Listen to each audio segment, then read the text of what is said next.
Alrighty. Okay. Oh, you're all in. So, the last session of Thoughts Don't Rhyme that you were here for, at least, as opposed to the other private sessions that I've done already, was when you were all still underground in Notre Dame, staring around at the flesh walls that pop in and pop out and would just be there most of the time. It was strange and weird. To make things short, you got to the Angel's Chamber, killed Horus, reunited Hell with her body, and that brought all of you into a state of madness as she was then completed. However, you all held on to something in those last few moments, and that was drawn out over a long period of time as the angel spoke with each of you before realization dawned on her that most of what happened and most of the horrible things that happened in the city were actually her fault. And she then asked for everyone to mercifully kill her. Post that, so at the end of all that, when all was said and done, when you went to the surface of Paris, not only was the snow just falling, but Neonet, the mega corporation, had moved into the city to seize it violently. And there was a sharply dressed, ginger-haired elf who had the same voice as the one that briefly spoke in the confrontation with Gabrielle. And he was generically cryptic, for lack of a better term. And following that, we all know what happened Saturday, but I would like to know, how would Nissy keep her time occupied for the rest of the week up until the Wednesday? I have to look at. I had the breakdown that I had sent you. Okay. A second. I think I have it written. I would assume that Nissy had enough food stocked up to not have to resort to rations. In the lifestyle costs, like food and basic clothing, basic needs are covered usually in the lifestyle costs. Yeah. So, so the first day I was working on the spell, the second day I finished the spell and was starting to run. The third day I did some running and I started learning Sparethiel. The fourth day I continued learning Sparethiel and I trained on Maya Sensing. The fifth day I continued learning Sparethiel and continued training on Maya Sensing. The sixth day I started working on etiquette. Well, I did a little bit of etiquette and I worked on astral combat, and on the seventh day I did astral combat as well. Okay. Alright then. Is that all? And because I know that's just for training skills. That was for the skills. But also part of the day she spent. She had those. She had prepared stuff to continue to build up the force inside of the magic lodge of her house. So yep. She would have been doing that each of those days as well. So it should be if we're counting at the end of all of those 7 days, she should have a force 10, I believe. Yes, a force 10 lodge. That is her house. It's a permanent one, not a temporary. Yep. I know that's what you're going to do for skills, but other things, general other things. Well, I sent messages, but didn't get a response, so I don't know. So she sent a message to Taft. Do you remember that one? I remember that you did, but I don't remember the contents of it. It was... Sorry. Wasn't that far. Let me take a look. Okay.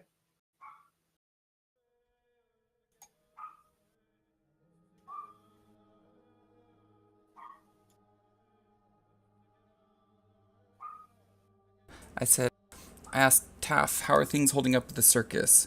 Has anyone from Neonet tried to come and find me?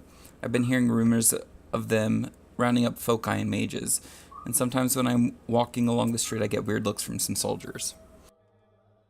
Okay. When do you send this message? I would have sent it probably on. I don't think I would have really left the house much except for the running the day after, because day 3 is right after the whole incident. Yeah. So after I did my morning run, I wouldn't have gone out or anything. I would have just sulked. So probably on, and that was Sunday. So then Monday morning is probably when I would send that, which is day 4. Monday morning. Okay. Okay. So the immediate response on day 4, so the Monday, is like it's all ruined. We're gonna have to spend a lot of money rebuilding everything. And the second response is, no one's come asking after you. But that changes on the Wednesday. Which he does give you a heads up that someone's looking for you. Okay. Also on Monday, I send a message to my Seattle contact, Nicole, and just a test to see if messages are going out, since Syrian had said he didn't think they were. Yep. Saying what to her? Just, I'd be like, hey Nicole, long time no see. How are things in Seattle? Yep. Well, a response does come, saying, yeah, things are just fine over here, normal. What about for you? I've heard some weird things been happening. So, and I kind of did that. So news has been going out. We don't have much. And she, just so you know what she is, she's this clothing store owner. Yep. And then she's connection 2, loyalty 3, just so you know. Playing her as... Oh, that's fine. That's fine. I'm just letting you know for other, just so you know, like, what her interests and stuff are. But, I'll say, have you heard much about Paris? What's going on? Not a whole lot. There are so many other different rumors going around. We haven't got an official news source yet. Well, it's not good.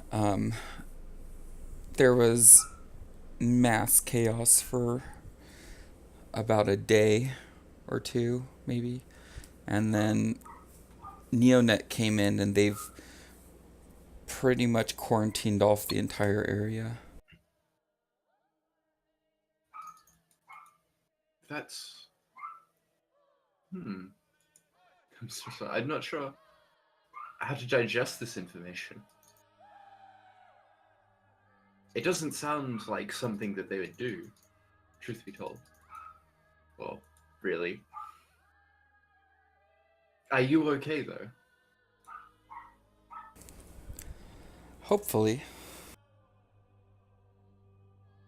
Hopefully? Well, some of them are starting to... They've been rounding up foci, and we suspect mages. So... But so far, I'm fine. That's good. Just you keep your head down, okay? I'll try. Almost as soon as you send off that response, you hear a voice, not unlike you have been hearing a lot recently. However, it's not a familiar voice at first, until the words they speak in your head settle down and you're able to digest them. You hear the words, "You made a deal, it's time to collect what's your due." To collect or to pay? I feel like I've collected, right? same thing.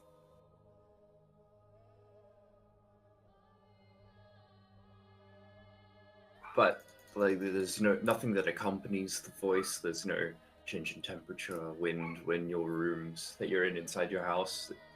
It's really out of the blue, and then there's nothing before or after it.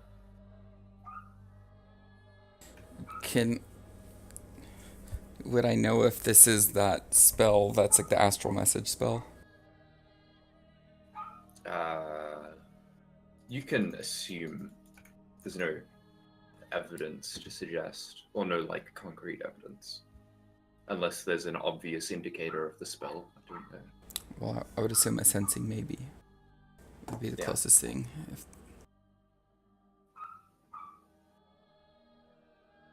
All right. Does it like continue to speak to me or anything? It's just that one message and it's done? It's just that one message and it's done. Well, that wasn't really an order and it was sufficiently vague, so I'll try to push it down for now. Yeah, well, the whole point was vagueness. And that's when you'd get the message from Taff a little while later saying, there is someone looking for you. Ask who? Some neonet bigwig. Gives me the creeps. Do you know any name or what he was, what he wanted? I don't know what he wanted, but, you're not gonna believe this. He looked military. Well, I told you like they're proper military. Told you they were rounding up magic stuff. Did he seem like he was trying to come after me or something? Did he say what he wanted? He spoke for... No, he didn't. And he spoke for seconds. Could you send me an image of what he looks like? Sure. And he'll say, this guy who's he's a commander, I think. One of the others behind him referred to him as Olhauser. I will put it in your journal. He's now in your journal. In faces or in essential people? Oh, there it is. I see it now. Essential people and information, because it's in the Arc 2. Oh, you can minimize faces because that's Arc 1. I minimized that one actually already. So he was in full armor then? Yes. Military, he said. There's also handouts for what the civil protection forces roaming around look like. Yeah, I've seen that one. Lee, no spectral riders. Raphael Ulbrecht, Unit, Malone, etc. Okay. So that's what he says. He says, I'm worried, really. This guy is not good news, and I only spoke for him for less than 10 seconds.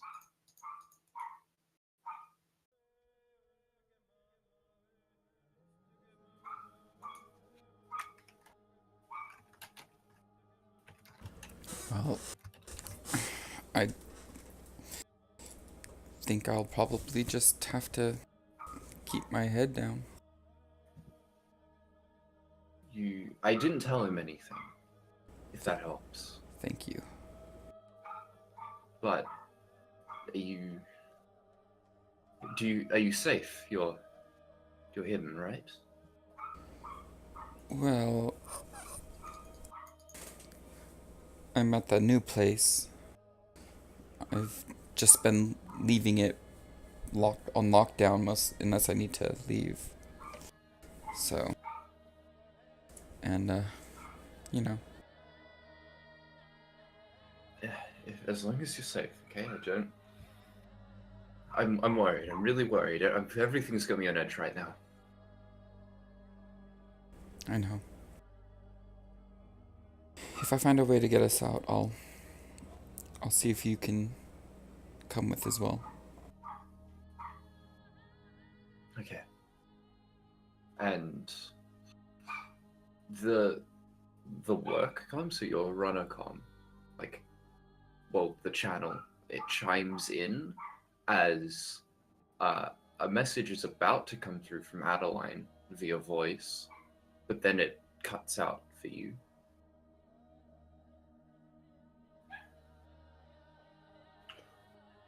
And Like she cut me off, or it was cut off by somebody else?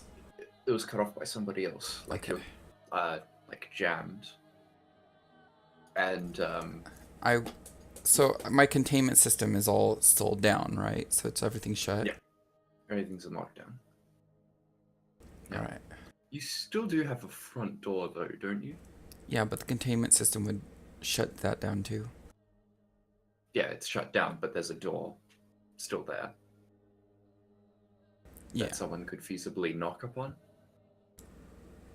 Yeah, well, I would assume that my image is that the containment system would shut in front of the door, but there'd still be like a doorbell at the very least.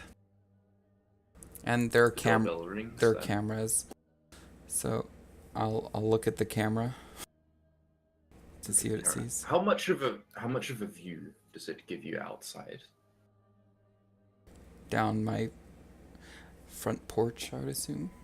And like cuz it's what the idea would be that it's one of those little dome cameras that kind of like is on the ceiling. So if you think that there's like a little overhang where the door is, there'll be a little dome, and it can rotate a little bit, but it probably has like if it's looking straight forward, you probably it can go 45 degrees left, 45 degrees right, so it has like a 90-degree angle, that it can rotate around and then curve down to see.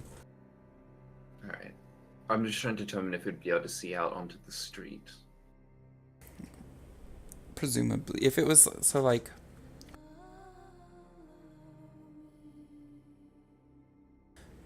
So say this was a door. Yeah. And that was a camera. Mm-hmm. My visioning of it.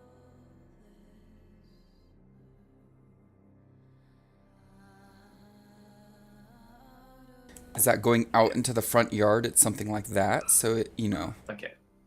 I gotcha. The further. Right. Well, I don't know if I put magnification. I'd have to look at my full detailed.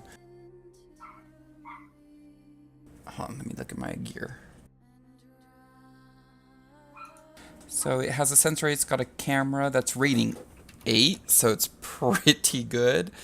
And a motion sensor, cyberware scanner. It's got a radio signal scanner, MAD scanner.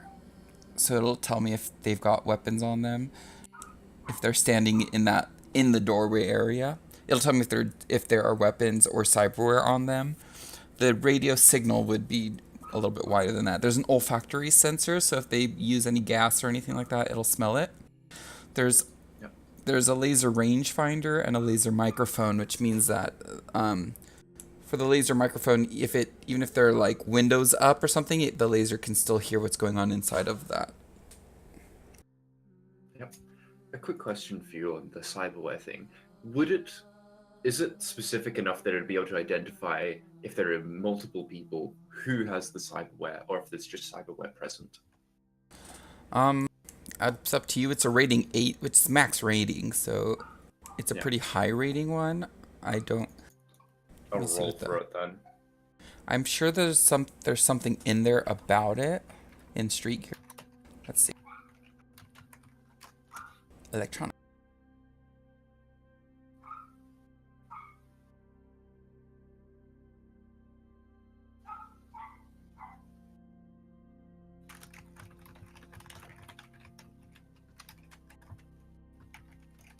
MAD scanner is used to detect weapons and concentrations of metal.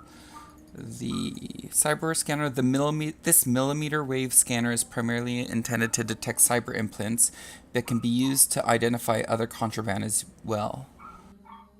So it seems like it's pretty.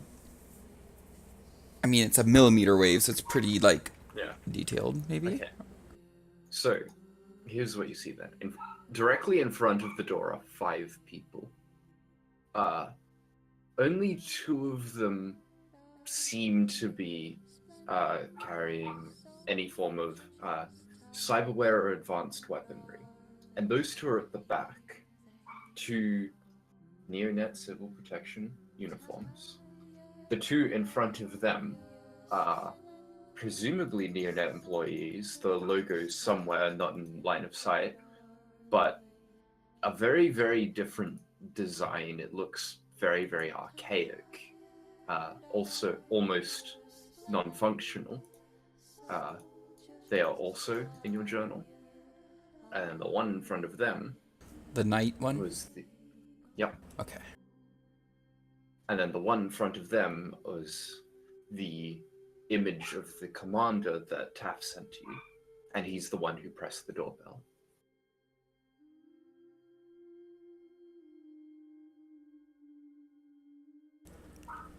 I don't respond. I'm just going to kind of watch them and see what they do. They're all quiet and silent, standing there rigid. The commander has a very formal posture, and after some time of waiting, it'd be a whole 30 seconds before he lifts his hand and presses it again.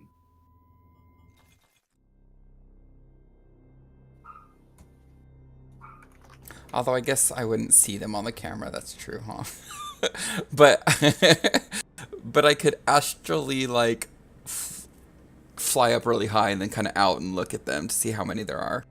And I assume I could get my computer to tell me what it's what things it scans. Mm-hmm. Does it sense any cyberware? Only in 2 people, which is the 2 officers at the back. Okay. The I archaic feel design ones and the commander of nothing. I feel like it wouldn't tell me what they are because it just detects the fact that they have implants.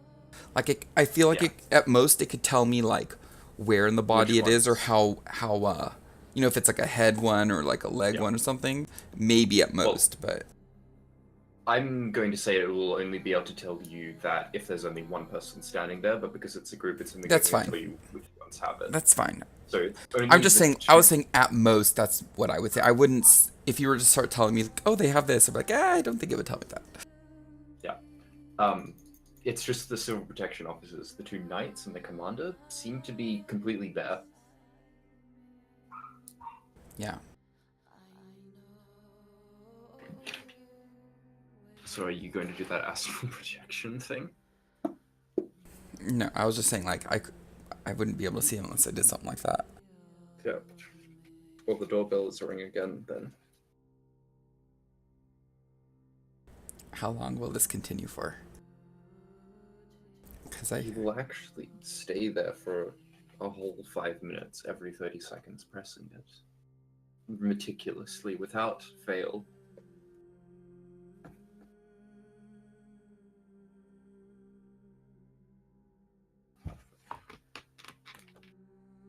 Would you do anything in those 5 minutes? I would keep every like off 15 seconds or so, I would push my little button to have it tell me if the people are still out there. But I would be like deep inside the house, probably in that middle room where it's like there are no windows going out even. Yep. Because I feel bad idea to go answer it. Eventually, then, the ringing will stop for a bit. The scanners, do they pick up any sound? Yeah, there's a microphone on there. Yeah. Someone mentions something to someone else out there. They say something along the lines of, "We have it now." And a voice is cleared. And the next time the voice is heard, you hear it twice. Once through the scanners, and then another time through your comlink as a message comes through audibly. And the voice says the following: "We just want to talk, and then you can go." I respond through the comm link and say, what would you like to talk about? There's silence for a bit before he says again, your experiences. Well, go ahead and ask. I'm an open book. This isn't very polite, is it? If you would like, I could leave the guards far, far away. Unless you aren't home. No, I'm not.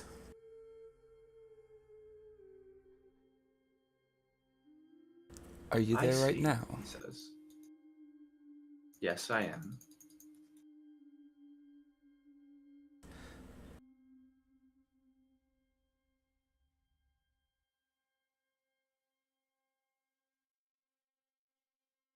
Well, where are you now then?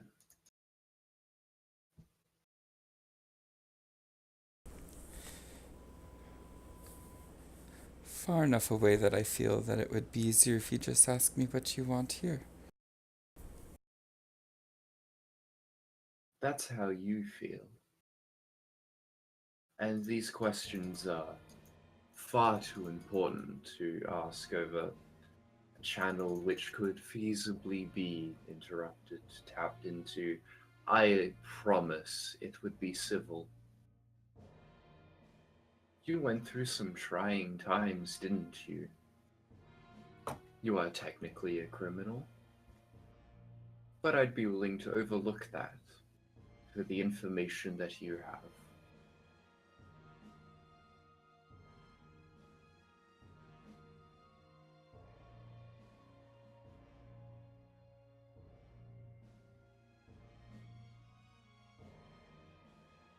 Do you respond to that at all?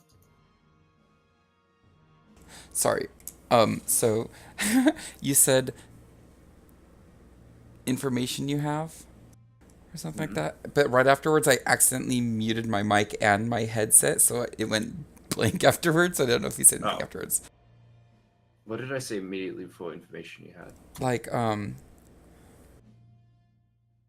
I'm willing to overlook that for the information Oh, you have or something like that. that was the whole sentence. Okay. Then I accidentally like muted everything, so I was like, no. Well done. um, so who exactly are you? Since you didn't introduce yourself, you just hacked into my comm link. Ah, terribly rude of me, and for that you must permit me to apologize for being so invasive. I'm Commander S. Holhauser of the NeoNet Civil Protection. And you are the woman that we are looking for. Introductions are not required. I see. And then Jackie, for you, what? This is Wednesday, you said, correct? Mm-hmm. So this is the 7th day where like I've done the major stuff I needed to, or it said I Yep. was. So what time of the day is it? It's early afternoon.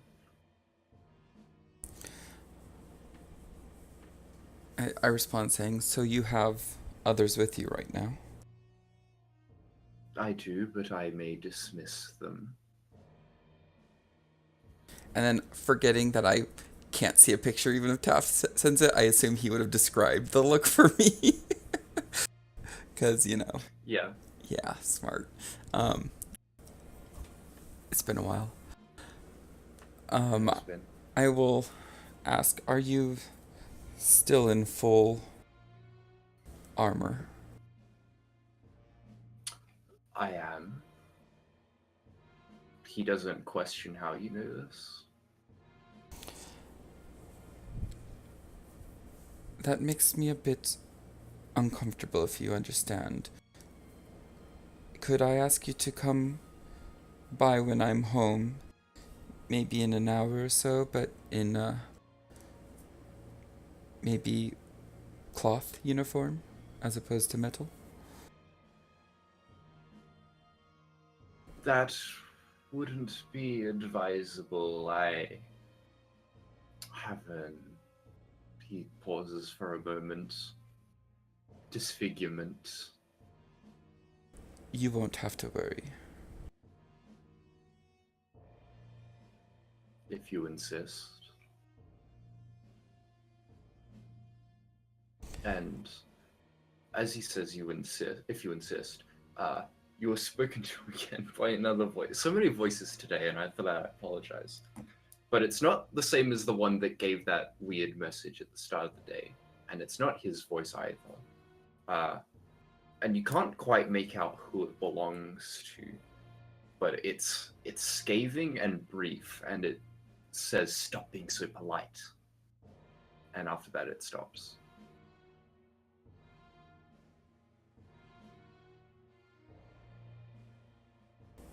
So I'll see you in about an hour then. That is when I will return. And preferably without weapons. I mean, I understand you need to defend yourself, but I will not attack you. You have, as long as I am safe. Of course. And he will. The scanners would pick up on the people leaving the front door area.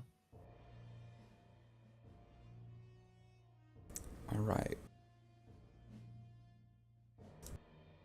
So, since it's a containment system, there are remember how I explained it to you? How there are like the multiple facets that can lock people into different rooms? Mm-hmm. And then there are like built-in holes up at the top and at the bottom, so that way you can get, like, if you have like a gas system, you can still gas people in all the rooms. You know what I'm talking about? Yeah. So I'm going to shut the I'm gonna lock myself. Actually, what I'll do is I will shut the containment system door that's past the hallway. You know, the because you know, okay, if you think of that, the map again, that'd be. Yeah, I was trying to think of I'm trying to see where I have it.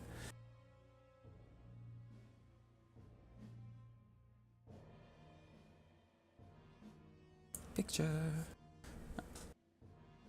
Okay, it's a horrible scale, but I'm sending on Facebook. Okay. So if you to the very right is the front door. If you look at that little blue square, you could pretend that's like the doormat or something. Yep. And then you see how there's a hallway, and then it opens up to the living room. Yep. Do you see how there's like a little grayish line right there? Yep. That would be one containment system door. Okay. And then like where the doors are to each of the bedrooms and where the windows are, there would be a door that a containment thing that shuts. So like the bathroom could be shut off, that front bedroom could be shut off, the garage door, the windows around the bathrooms and closet and stuff. So what I'm going to do is where that first hallway is, I'm going to shut the containment door to the garage, I'll just leave the bathroom open, that's rude. To the garage, and I'll shut the containment door that goes to the living room area. Mm-hmm.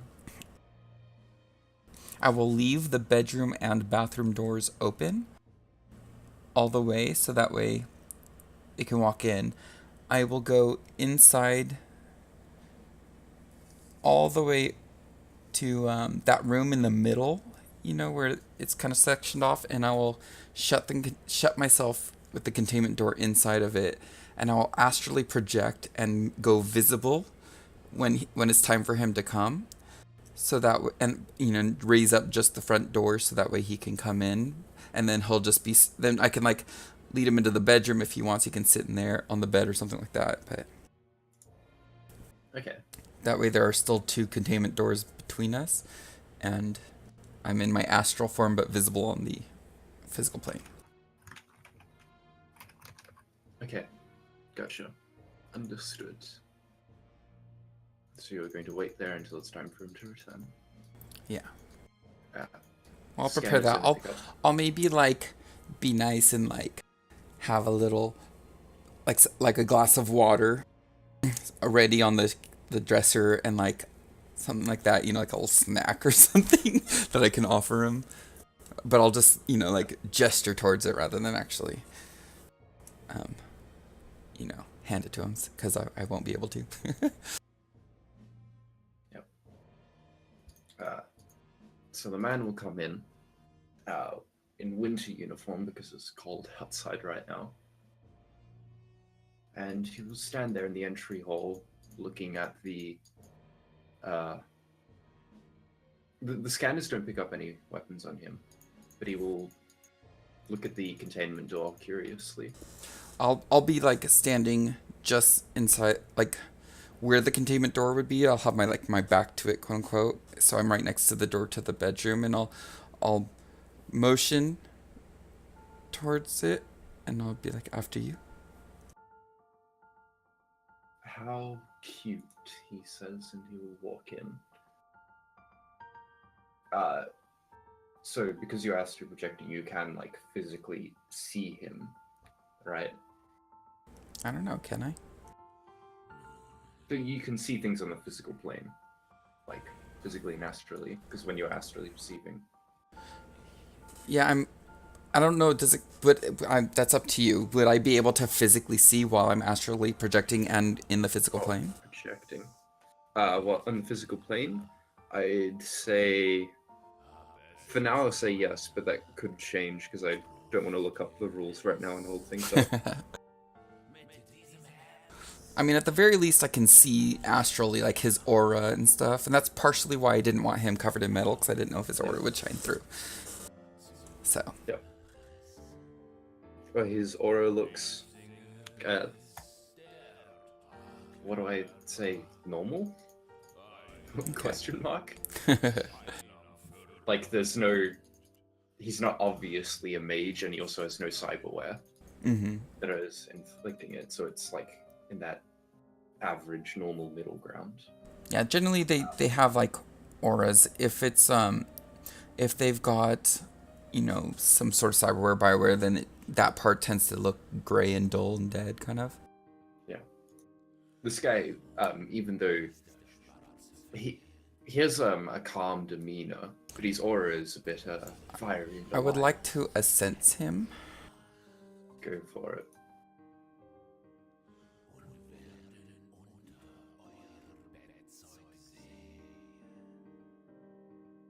So 3. I can learn whether the subject's essence is and magic are higher, lower, equal to my own, the presence and location of alphaware cyber implants, whether their force. Oh, that's magic. A general diagnosis for any maladies the subject suffers, diseases or toxins, and any astral signatures present on them. Okay. Obvious. There's no astral signatures present. Doesn't appear to be suffering from anything. As for general emotional state, he appears to just be calm, but also slightly eager for something. Also, he seemed to have, while you can physically see him when you make yourself physical, he obviously had like nothing to worry about with the disfigurement because he's got some scarring, but it's not too horrible. Okay. I actually have another handout for him, which I shall place in your journal in a second. Yeah. I get his actual face? Yeah, his actual face. There you go. Okay. Is that what he's wearing too? That really cool necklace looking thing? Sure. Though with some changes. Evidently there's not the little two Cripper things, instead there's two, like, either a snake's head or a lizard head, it's hard to tell, but with more frills and spikes. Okay. He steps into the room that you gesture for him to step into. So I walk in. I kind of do the open hand, open palm kind of gesturing towards someone and care for a glass of water. He says, "I'll be fine. I've had enough It was like a half water." glass, assuming that he probably wouldn't take it anyways. You hear that voice again ask, "Why are you being so polite?" And he says, "So this isn't exactly what I envisaged our meeting to be like, but it will suffice. The information's the only important thing here." Oh, you know what? I forgot. I should have probably rolled my sensing with -6 because I'm in withdrawals. I forgot about that. But I want to be honest, so from now on. All right. That's fine. You didn't learn anything incriminating. It was only 3 hits. Basically, I learned what I would have learned if it was just one. So, yeah. Yeah. So, you said you had questions for me? I do have questions, but unlike the first impression would imply, I do fully believe in civility and being polite above all else. We aren't going to get anywhere on poor terms with one another. So,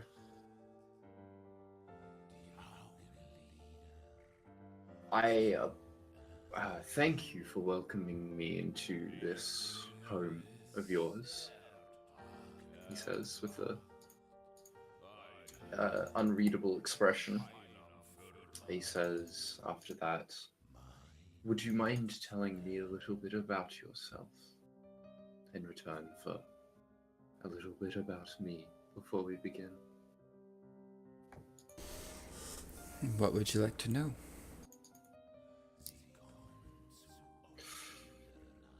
He takes a moment to think, and he says, "Only what you'd be willing to part with. I know no one wants to give their life story to someone they've just met, but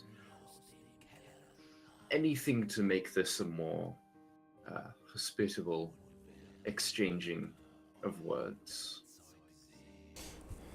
Well, I think if you know who I am, then it's very easy to find out the basics of my life. I've heard you already went to the circus that I worked for.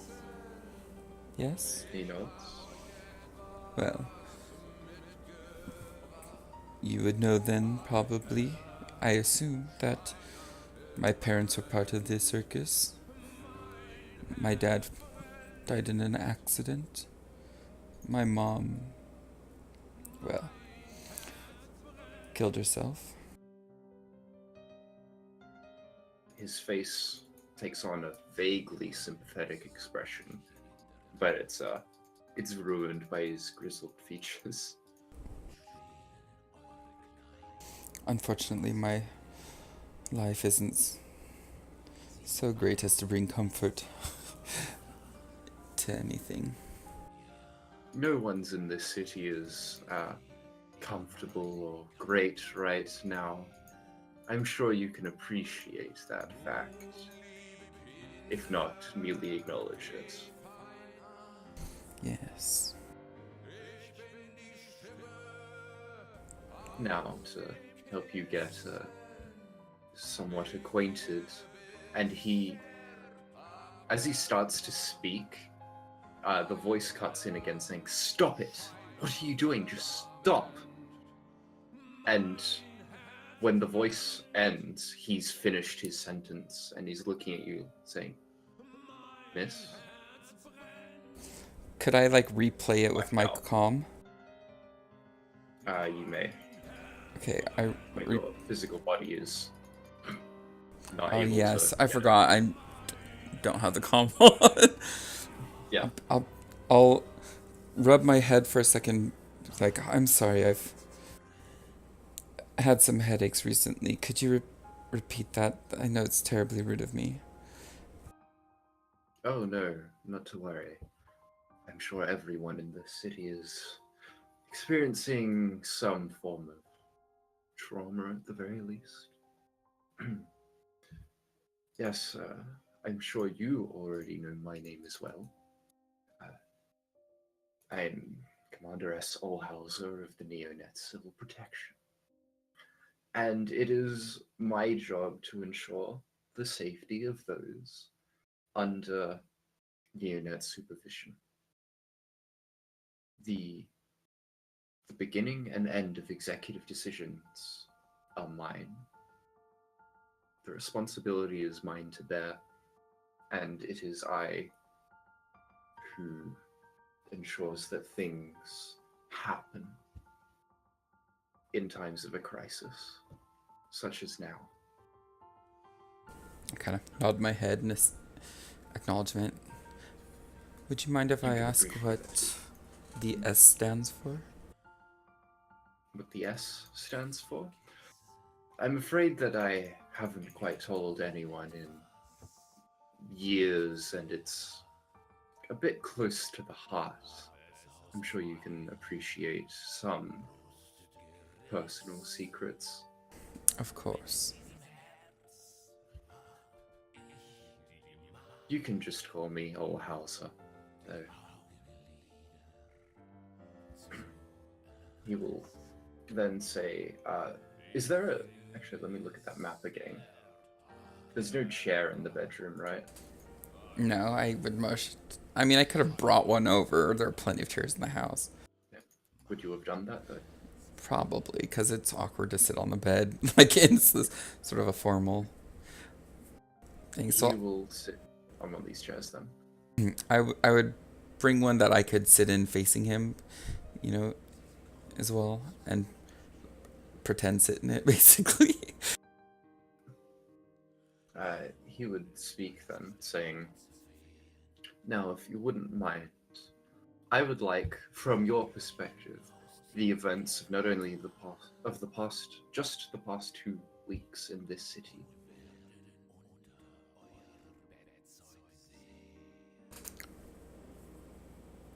Are you looking for everything that happened, or more specific to the what led to the big event? He gives a mirthless smirk and he says, the big event is one way to describe it. Yes, anything relevant to that would be helpful. Though it is always good when asking questions to make them broad enough, just in case the subject misses details in their mind, doesn't think them relevant enough to bring up. So I implore you to tell me all that you can regardless. Might I ask you what you plan to do with this information? It's a preventative measure. There are many, many things that happen in this world of ours, and it's unfortunate that they're so unpredictable. But one can never be too careful. If we can accurately predict how this happened, we can prevent it from happening again, together.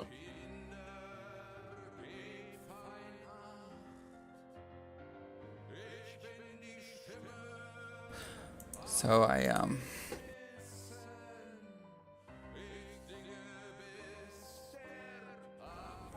will. I'm trying to think what I should do. So I would tap my bottom lip for a second and kind of like just kind of rub it like I'm thinking, and then say, how many people have you talked to thus far? And I'd hold my hand out for a second and said, don't worry, I'm not stalling to try to get out of the question. I just have a few questions of my own. And then I will. Depends on who you consider important enough. Do you mean people full stop? As in all metahumans?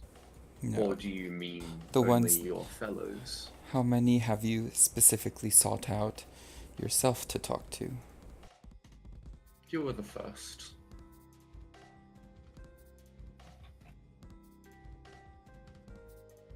how many more do you plan to seek out? I'm not asking for names. He gives a very, very knowing look as he says, at least 5. Like, he doesn't seem oblivious. He seems to catch on. So what brought you here to me? A line of questions, information. The fact that you're implied to be a witness. I see. Well, I don't think there's much harm in you knowing the general idea of what happened, so basically there was, well, one must question, sorry, and I kind of like give this little like rueful out, like smirk, and then be like, Irene Radford, right? Was that the last name? No, Irene Beaumont. Sorry, I'm thinking of an author. My bad. Irene Beaumont. Have you talked to her yet? No, she's difficult to get in touch with. Do you know where she is now? I do. But that's not of your concern. It might be. And why is that?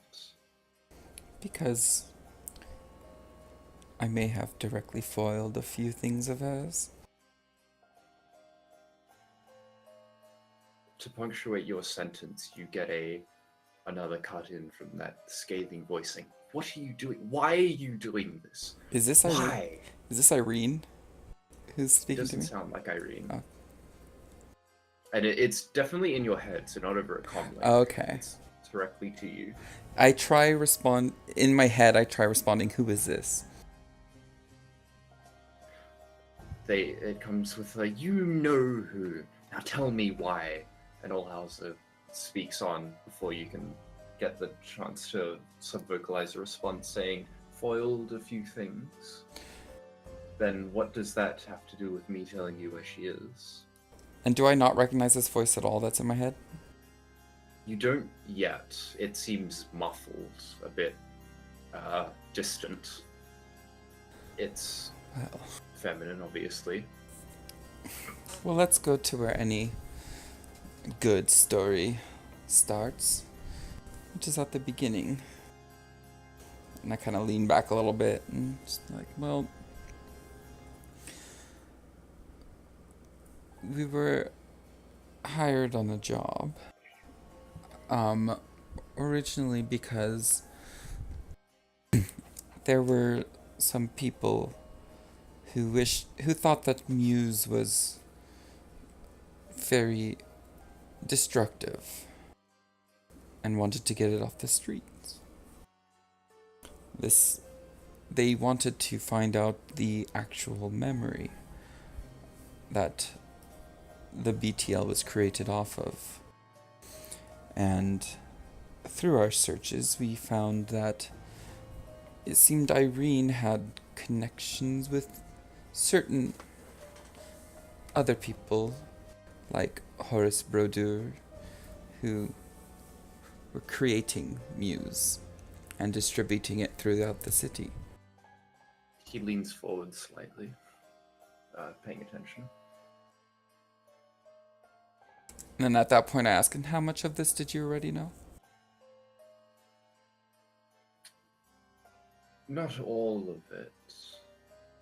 The involvement of Mr. Brodeur was unknown for now. Okay, I can't remember. We did kill Brodeur, right? Yeah, Estrada went in. That's what I thought so. Okay. I just making sure I'm remembering everything correctly. And be like, well, I don't know how much knowing that will help you. He's no longer with us. And as far as I know, he wasn't able to secure his mind the way Irene was. A shame. However, I did find out what the memory was.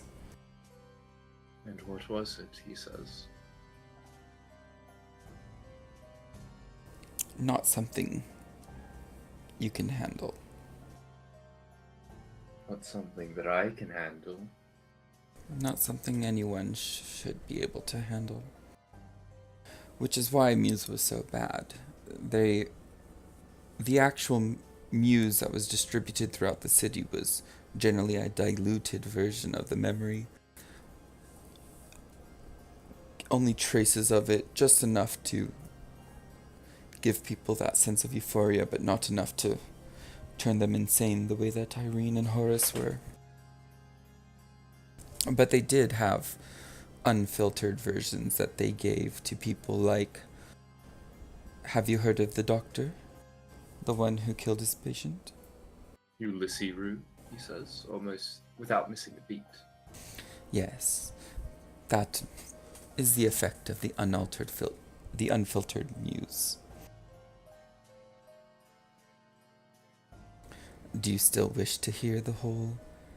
Do you still wish to know the memory, knowing what it can do to someone? He looks at you with a thoughtful expression, but there are some subtle hints that betray that he's not actually thinking about it. He's just feigning it before he continues and says, yes. Unfortunately, I do not have a way to properly give you that information. Can you not describe it?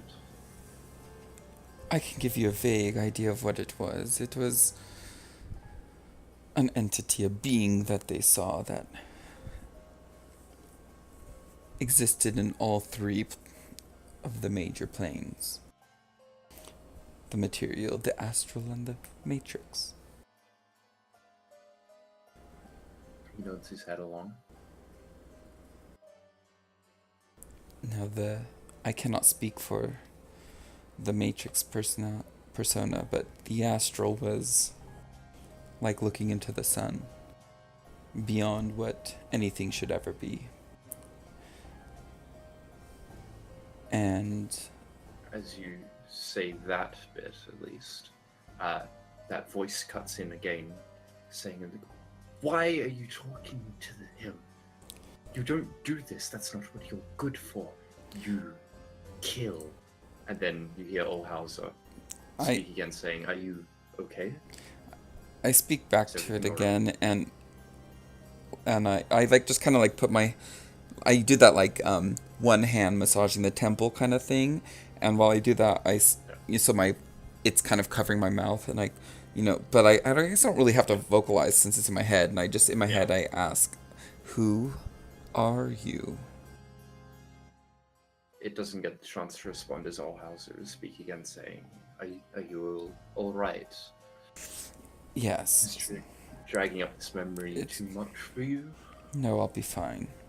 And I kind of switch it so that I kind of like do the this sounds racist, but the pat, I don't know if you know what I'm talking about. When black people have, like, put in the box braids and stuff like that, because they have to tie it to the hair at the root, and when they have an itch, they can't scratch it, so they pat it. So I'll just pat it a couple times in the spot and be like, sorry, I'm good. And then I'll say, so, I don't remember where I was. I told him that, so I told him about the memory in a general sense. So it's yes, definitely beyond anything that should be natural. I mean, as far as I have not seen a dragon, so I cannot tell you if their aura has any sort of connection, but I can tell you that it was beyond what most people have. And the two of them seem to have captured and split the being into multiple parts. Do not ask me now how, I do not know. To make a long story short, eventually they created something of a signal of sorts that to everybody who is on Muse, it turned them insane, made them fight one another. So And you know this because you saw it. Where? What, the signal? The being. Oh, yes. Well, I told you who was a part of it. If you did not find it at the Spirit Towers, where do you think you would find it? In Notre Dame. I see. Yes. You just have to go down a little bit. His gaze jumps to his comm link for like 2 seconds before going back to meet your eyes. I assume they're already on the way. They are. Tell them to keep their nose plugged. The stench might be a bit strong. Shall do, but his eyes don't go back to his comm link. Well, we found it, stopped it, and now here we are.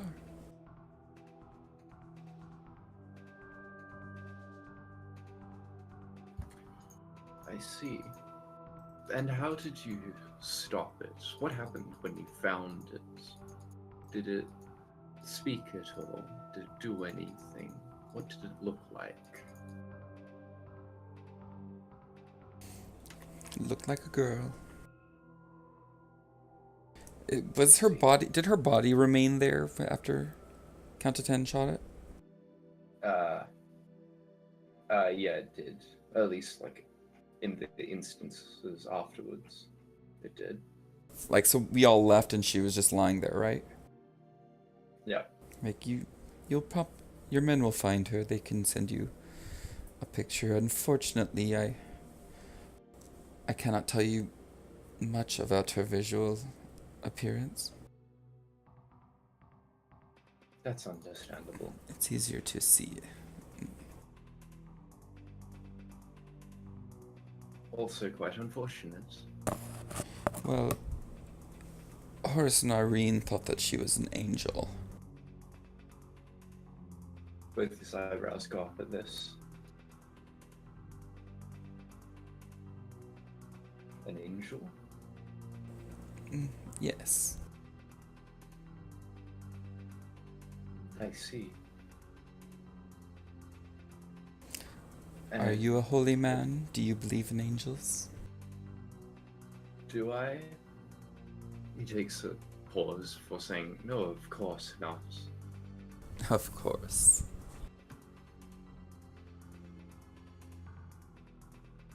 But regardless, what they think is always important, even if what they think is wrong.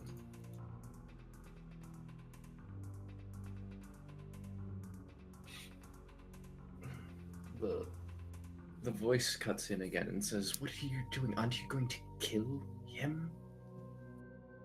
He's your foe. You kill people. That's all that you do. You get paid to do it. Why aren't you doing it?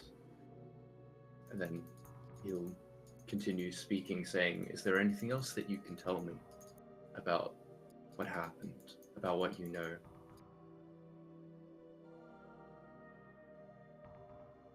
Nothing of import. I do have a question. What has become of the queens? You mean the criminal masterminds that ran the city? Yes. That is not my place to say, least of all to you right now, and for that I do apologize. I gave a policy of openness, yet I can't speak of that for your own safety. Oh, for my safety. Don't worry, I do not plan on going to help them. From what I understand, I don't know what sort of involvement they had, but I do know that one of them at least had involvement with distributing news. I see. That will come to bear against them in the future. Never fear. But for now, There is one important fact you might wish to know. and that is I don't even know what you'd call it. I guess she was her bodyguard? Was that what Adeline was considered? head of security. Head of security, okay. Their head of security. I assume you're searching for her? Naturally. Yes, well, one important thing you may wish to know is that she was actively working to stop some of this that they were attempting. I'm glad that you're telling me all of this. When she found out the horrors that were going on, she started going behind their back to try and find out what they were doing and stop it.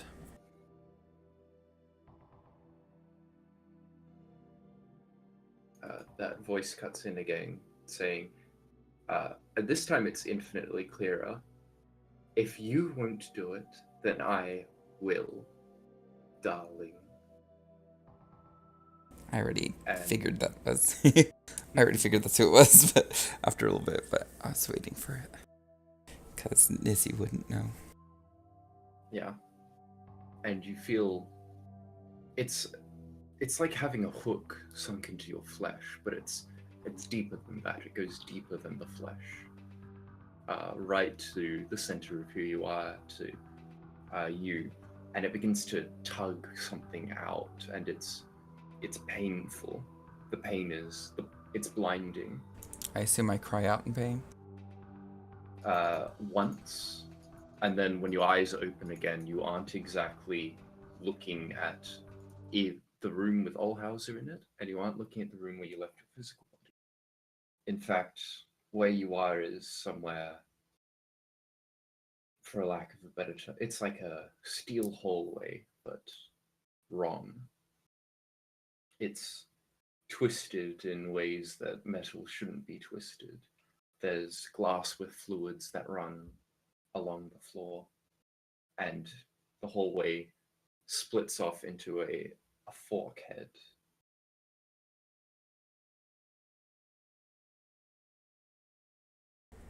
What's behind me? A wall. You said it forks? Yep. Is it a T intersection or is it like a Y? A T. Okay. I assume there's nothing to do but to walk forward and look both ways. When you look both ways, you see the halls stretch on for a bit before turning off in their own directions. The one on the right will turn left at some point, and the one on the left turns right at some point. So they both go in the same direction eventually. And the voice comes in, but this time much clearer. You know exactly what it sounds like. It sounds like you. And this time it echoes throughout all the halls, saying, I'm going to do what you could never do. What you couldn't bring yourself to do.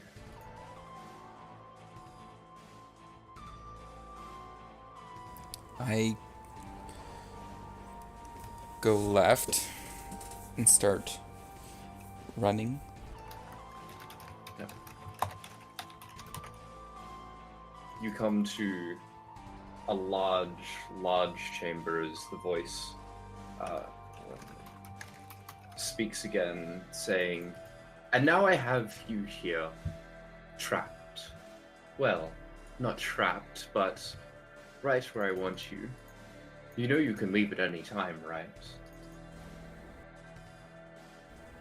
I close my eyes and try to concentrate on my own body. And then open them. That's how you do it, says the voice. Then how? I'll tell you once you've given up. Go on. There's still more of this labyrinth for you to uncover. Don't get lost. I sit down. Sit down. I'm assuming that you're going to wait. For like 30 seconds. 30 seconds, okay. And after those 30 seconds? Nothing happens? No, nothing happens. I'll lie down. Okay. And how long will you lie down for? Another 30 seconds. Okay. At the 25-second mark, the voice laughs at you. Giggles, even. You said you'd tell me when I gave up. You haven't gone far enough for my liking. And then you feel that tugging sensation again, but this time you aren't moved anywhere and it's not as painful. She says, just a little bit more time. Such a liar. And then I stand up. No. Can I move? I try to move like the astral, so instead of running down the hallway, can I just like appear across it? You are unable to. You are confined in this body that can only move physically. Well, physically in quotation marks. Right. Then I'll do that. Like I'm not in a hurry to do. I'm not in a hurry, but I also don't want to walk, so I'll do that light kind of jog and head over there to the other side. Was there anything in the room at all? It was just a blank room. Blank room. Yeah. Okay. So the fork, like when it splits off and meets again in the middle, it comes to a larger room in the middle, which has many, many more doors that lead in various other directions. However, there are features that line the walls here. There are these weird, it's hard to describe. Well, in the center of the room, there is something that looks like a tree that rises from the floor to the ceiling. The ceiling isn't even that high above you. It's like maybe a meter above your head. And the tree connects the floor to the ceiling. And in the side of the tree, there is it's somewhere between a circle and a square, squished into a strange proportion that isn't a proper shape anymore. And it's riddled with little holes.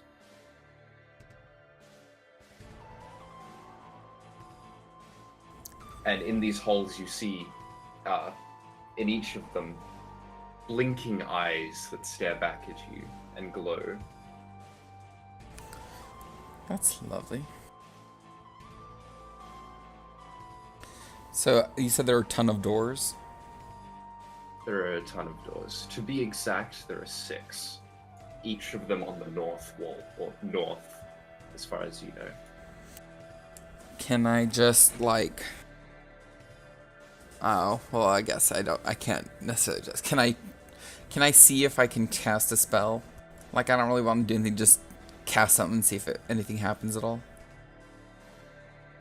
Yeah, you can try. I also linked in Messenger, like, the weird shape that I tried to describe. Okay, and then where was that on again? It's on the tree in the middle, like it's carved into the side. It's large enough that you could look through it, but you couldn't fit through any of the holes. So, do spells work? Can I cast something? Spells do not work. Darn, I was just gonna be lazy and animate all the doors to open them. Yeah. The doors are not a door with a doorknob or a handle. They're a round oval thing that slides up into and disappears up in the ceiling whenever you get close. So they have no mechanism, they just automatically slide open. Do I have any items on me? Not that you can find. Also, the center of the doors look like eyes, vaguely. I go up to the tree. That's the tree. And The eyes dim a little bit as they draw back at your approach. I put my hand. I'll touch the, not where the eyes are, but I'll touch a part of the tree. Yep. The tree feels like bark, but it also feels like metal. It's cold and warm at the same time, and it fluctuates with your touch. You feel the tugging sensation again, and a little voice murmuring. Obviously not intended for you to hear, but you hear it regardless. It's that same voice that was speaking to you, saying, just a little bit longer.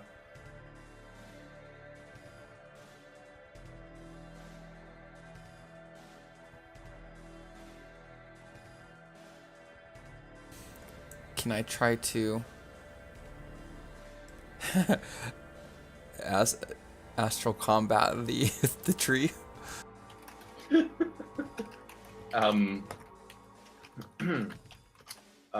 Yes, you may.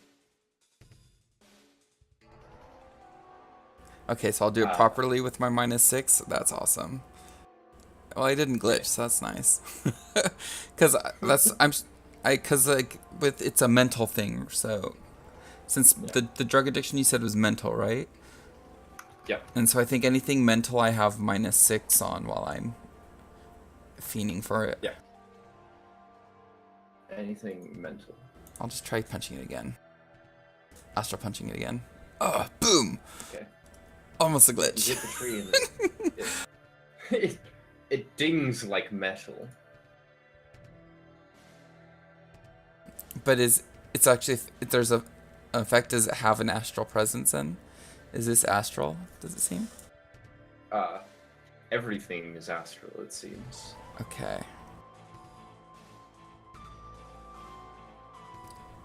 Can I try counterspelling? You can try. Oh, even with -6, that's actually pretty good. That's amazing. You see, like, the eyes flicker and wobble as though they're about to dissipate, and then the whole room shakes as the voice comes back saying, "Stop that!" And then you feel the tugging sensation again, with a little rip. And, I've got it. Now all you have to do is just wake up.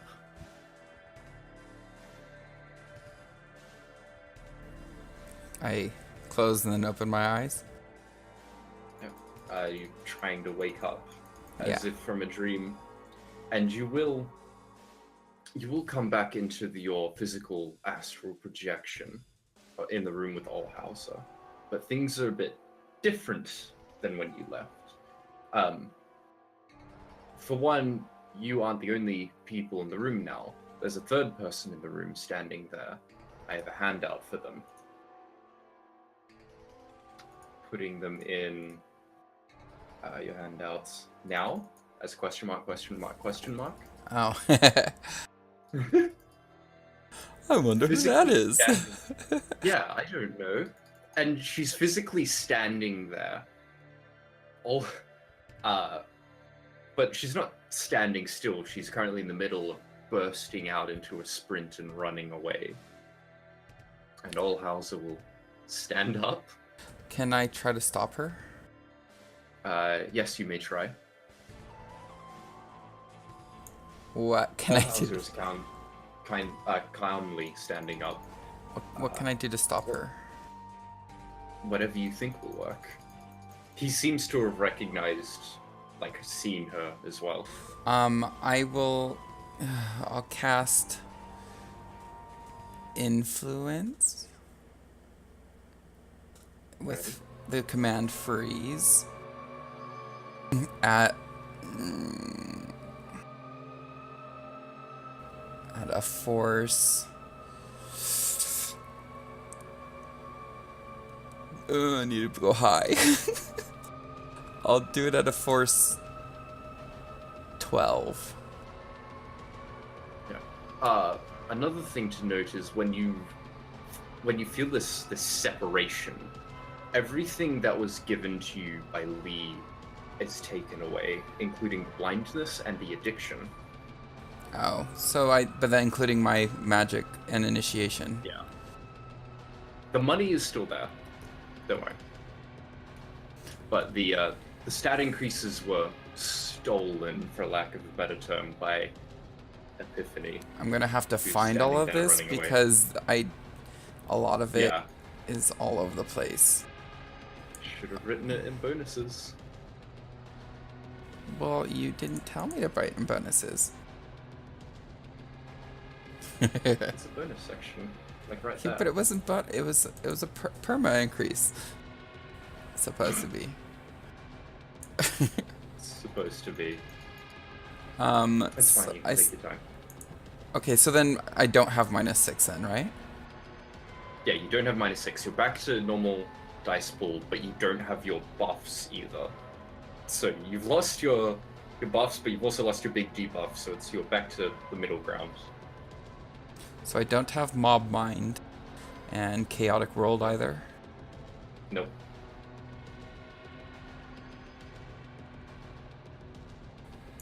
I'm gonna go through for a lot of this. Sorry, you have to. That's fine. You can take your time. Magic, no Thorough. skills. I don't remember. Oh, there it goes. So I don't have Blind. I don't have Spirit Bane, Spirit Pariah, Impaired Attribute. And am I fully off the addiction muse, or am I back to that the first level that I was before? You are actually fully off of it. But she takes a little bit more. Like, she has to take all of it. Now, what are we doing with the Scorched one? The Scorched one? That'll still that stay there, right? Yeah. So if I ever use it, It'll be it'll... there. Okay. But otherwise, you'll have to buy it off with Karma if you never use Muse again. On the plus side, I paid for Astral Chameleon on my own. Yeah. See, that's still there. So my That's magic fine. rating is down to 6 then, I guess? Where it was before. Oh, no, it was 7 before. Yeah. So 7. Yeah, because you started with, like, 1 above normal. I don't even know what my other... Because I know some of the main ones I did. I'll do that later. So I will cast Influence. Oh, that's 7, so I'll do it at a force 10 then. It's been a while since I've used it. I don't even remember how they resist it. Manipulation. Targets, is this mental? Mental. So it's logic plus willpower.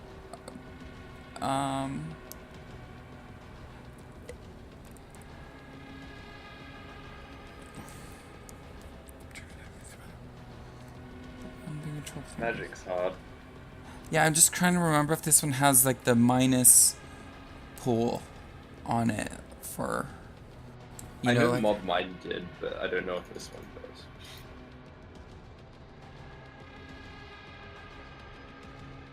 Yeah, because it should work the same way. They're both manipulation.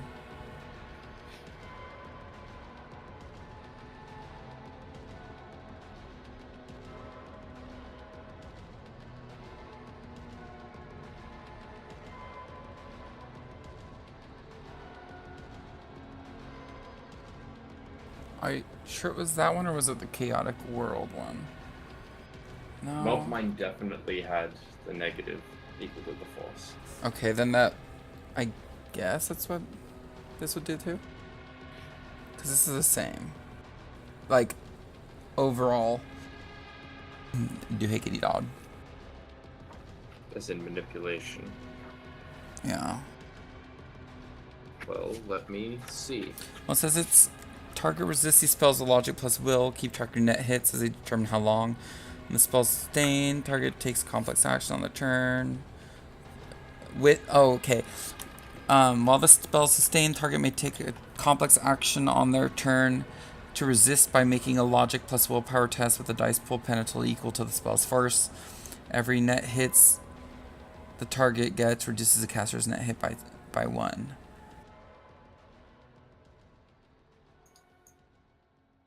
So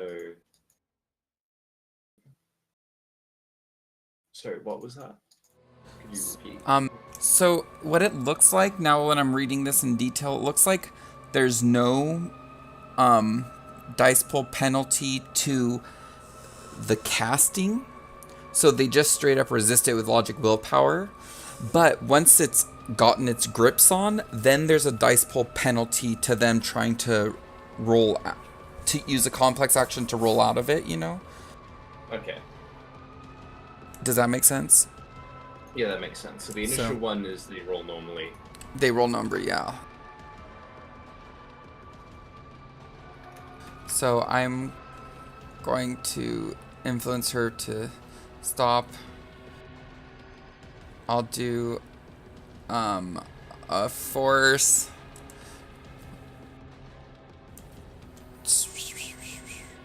$12. Yeah. And I may edge it if it's a horrible roll. Okay.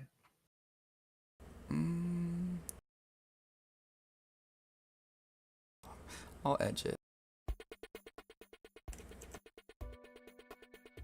Yeah. Jesus. 12. It matched the force exactly.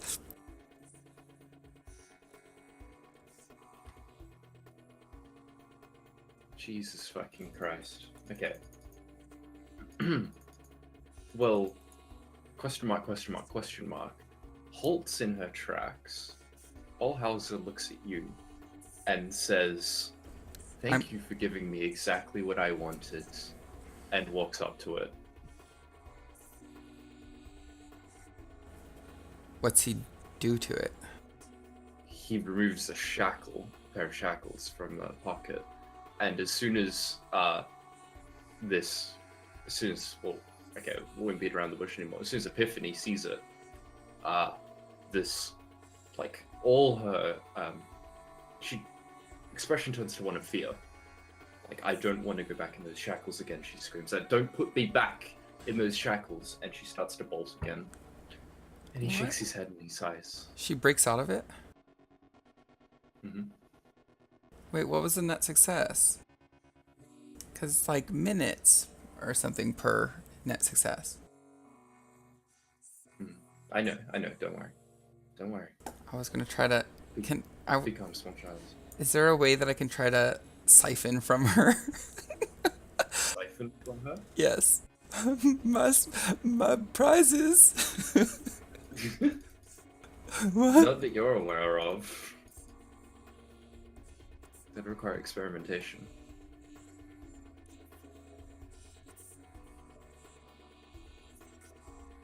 So she starts running again? Yeah. And he, starts talking to his comlink, the target is on its run, it's time to move in.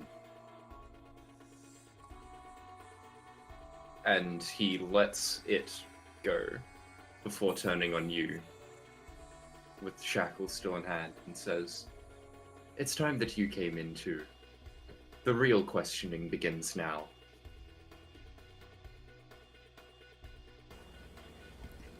I grin and I say, I don't think that's such a good idea. And why is that? What happened to your manners?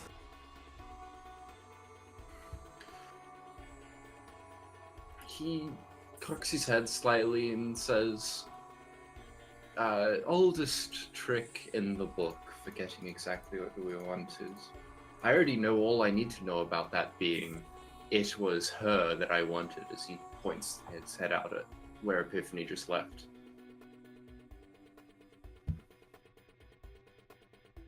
Her and you, and all the other of your runner friends, because they have the real information.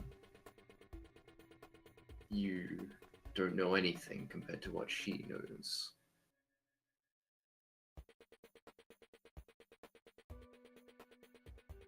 But that doesn't mean you're not useful. And he takes a step forward.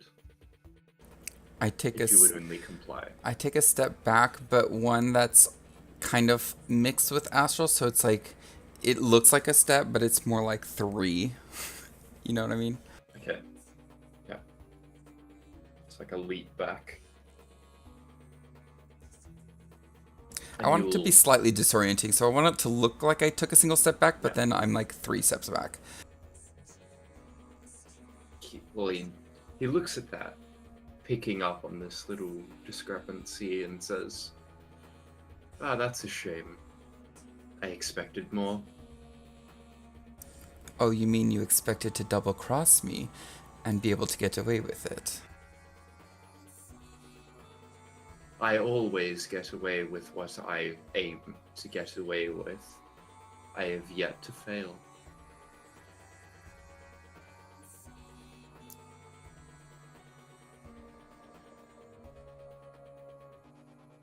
I will wink back into my physical body. Yep. When you reappear there, there's something sitting in your lap. An object.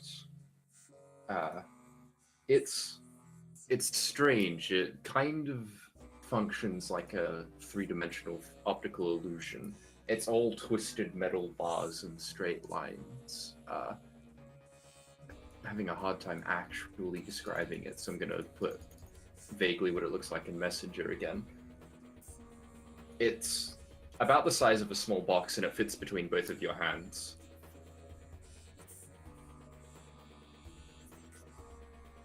And it absolutely hums with life.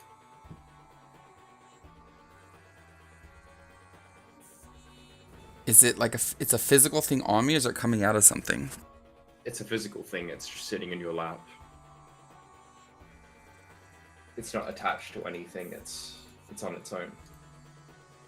I use my clothes to kind of like fluff it off without touching it. Okay.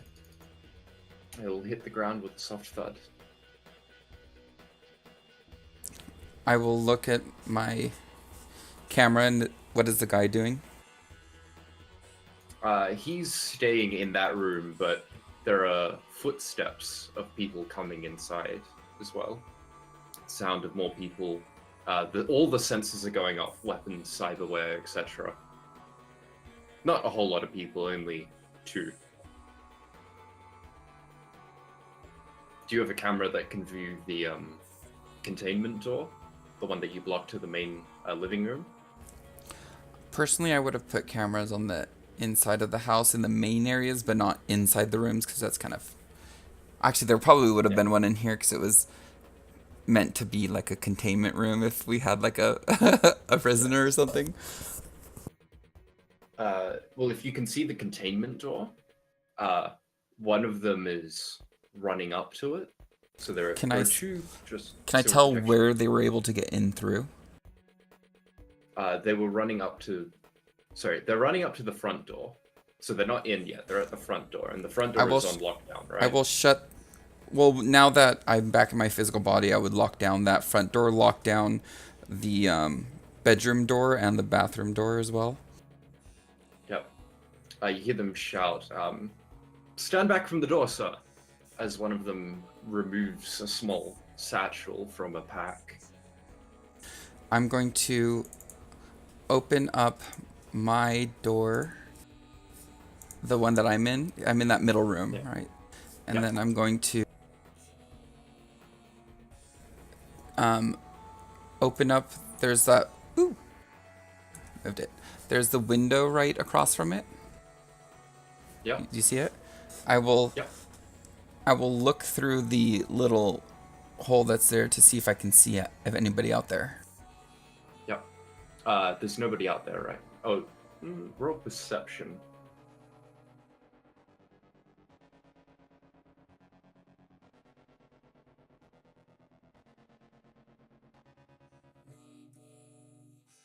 That was amazing. Yeah. You don't see anyone out there. All right. Although a smarter idea is I will astrally project and I will flit around the house to see if I can see any signatures around the entire house where they might be. Yep. You can see them that they're closing in, but that little side window, the one that you're looking out, You don't see anyone around there at this moment. Are there hesitate too long. And are there will people be. running up to that area at all? Yeah, they're on their way, but they're nowhere near just yet. Okay, so I will Like I said, hesitate too long and they I will will be. open that and head out the window and have it close back behind me and have the other door close as well, the one that I was in before. So like everything is on lockdown still Okay. after I'm out. Yep. And I will I'll run and I'll try to like, as I'm going, I'll find like little spots where I'm pretty much kind of covered and I'll astrally project out to look around the area briefly and see where a good path would be, looking for the auras running around and try to run in a path that. So you're running for the window, right? And like jumping out. Yeah. Okay. As you're making it just outside the window, you hear the little satchel that was placed on the door detonate from explosives. And that's the front door, right? Yeah, that's the front door. It's okay. They still have another one to get through before they even get to the living room area. You've got the time to get out. Never fear. All right. So, like I said, I go through the window, then I close both the window and the other door containment parts. And I will run and hop the fence or something like that. I don't even know if there's a fence. I'm just saying that. Okay. But I will like run forward and not, like I said, I'll crouch down somewhere where there's some kind of bushes or something that I can kind of hide in for a second, and I'll just actually project out for like up high and do like a bird eye view really quick, and then I'll come back to my body and run in an area where I don't see people. Could I get a perception to see how much information you gather in that second? I feel like I should edge this. That it's probably important to do that. Yeah, because if you're only going up for a moment, like there are details that you could miss, especially given how high up you'd have to go. Okay, so here's generally what you gather. The direction you're heading in does have people heading towards you at an angle. If you go straight ahead, you'd be fine. The group that was around the house is still moving in. However, there's also another group that seem to be converging on something that you can't see. They're converging on you and something else. There seem to be a lot more forces dedicated to this something else. All right, I forgot to add this in, that I have 7 stun, which would be a -2. So I'm going to stim, I have that stim sense or whatever patch. That's a rating 6. Yeah. Mm-hmm. The slap patch. So I'm at 1 stun for now. And did I see how far away they are from me? Quite close, actually. Then, and what am I near? Like, what's around me? You're in an alley right near a street. The street is currently empty, but you can hear tires screeching as something does get closer. Okay, so I'm going to cast a Trid Phantasm. Only one, though, whereas others are on the way elsewhere. So you said I'm in an alley, correct? Yeah. I'm going to cast a Trid Phantasm to make, like, is the alley wide or is it really narrow? It's wide enough that a vehicle would only just be able to fit through. All right.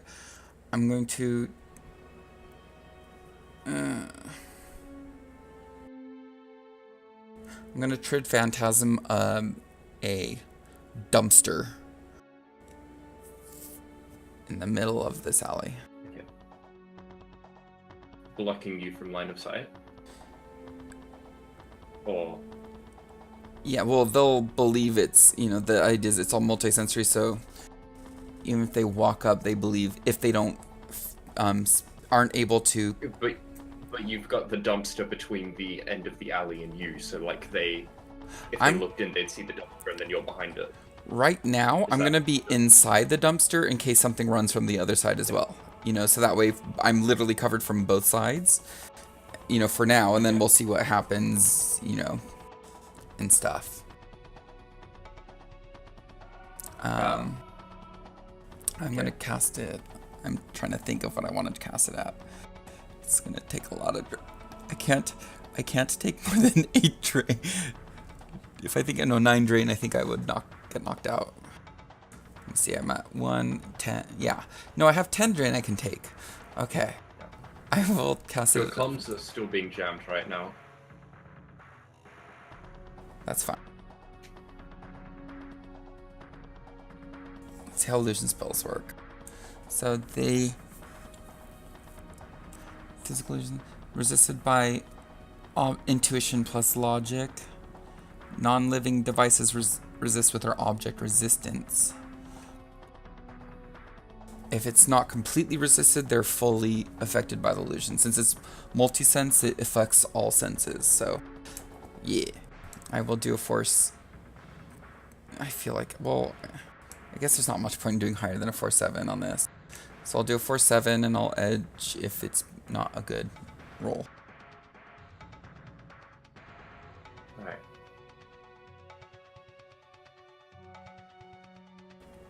I won't edge because I can only get 2 more off of that, which doesn't seem very useful.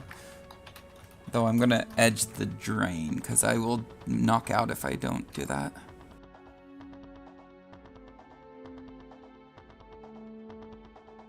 Okay. Okay, yay, no drain. Okay, so you cast the Phantasm, and you're sitting inside the dumpster. So the one to the left is where you heard the tires screeching. And then the entrance on your right, which is closer to the entrance on the right would take you onto the street where the front door of your house faces. So that's the one most populated right now. Yeah. And that's where you start to hear the gunfire. Gunfire and then explosions. I like my spot right now. I'll stay away from gunfire or explosions. Yeah, there's nothing on the left. And then you see... Can you see out of the... Yes, yeah. It doesn't affect me at all. Okay. To me, I could probably like see like a hazy outline of where it is, just knowing, you know, that I cast it, but it doesn't affect me. You see a little darkish blurred shape leap like across the little slit that you can see out of the alleyway on the right, going from the ground up to the roof. And then you see soldiers move along the bottom, like you see them moving around, and then a ball lightning like detonate around them as they move up to approach their target. Oh, are they fighting Epiphany? Mm-hmm. And because this alleyway has entrances into the side of the building that would lead them to the roof, a few soldiers actually begin to move down. Just two of them. Are moving down the alley. The dumpster is in their way, though. Yeah. You still hear the tires on the other end. I will... How far away are those soldiers from me? And how fast are they moving? They're at the other end of the alleyway, so imagine that the alley is like 70 meters altogether. They're about 30 meters away. They're moving fast, but they're not sprinting. They're in what's the best way I can describe this? They're like a SWAT team right now, so they crouch low, shuffling along, guns raised. Yeah. Really tense and cautious, but still moving as fast as they can. While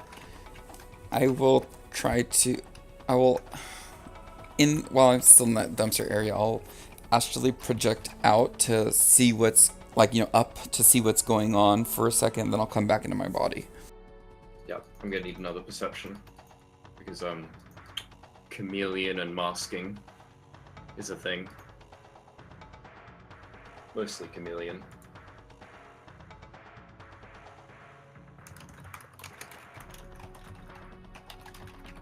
I did the -2 modifier for sustaining the spell.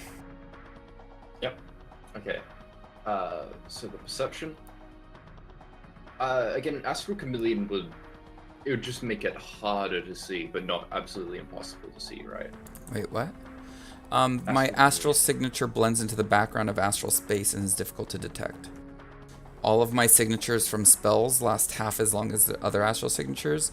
Any individual's sensing astral signatures left behind by a character receives a -2 dice modifier for the sensing test.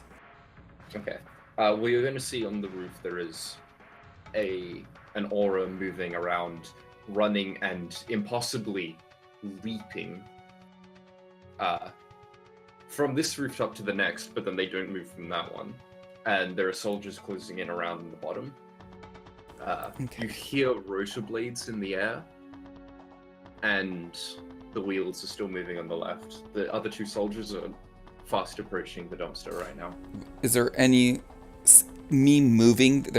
I'm assuming there are no safe paths out. Other than the door that they're aiming for on the other side, or going out the alley. But I mean, there are people out there, so if I go out the alley, I'm just instantly seen, right? There's only the truck that you know of. You didn't see any astral signatures other than the ones in the truck. In the front of the house? Or behind? Behind. That's the wheels screeching that you can hear. Okay. I don't know if I can make it, but by the time I'll get up here, so I'm gonna see if these things see through this illusion or not. Well, you made it to, like, just fit in the middle of the alleyway, right? Yeah. Well, then they're gonna have to try and vault over the top of it to get to the door on the other side. Okay.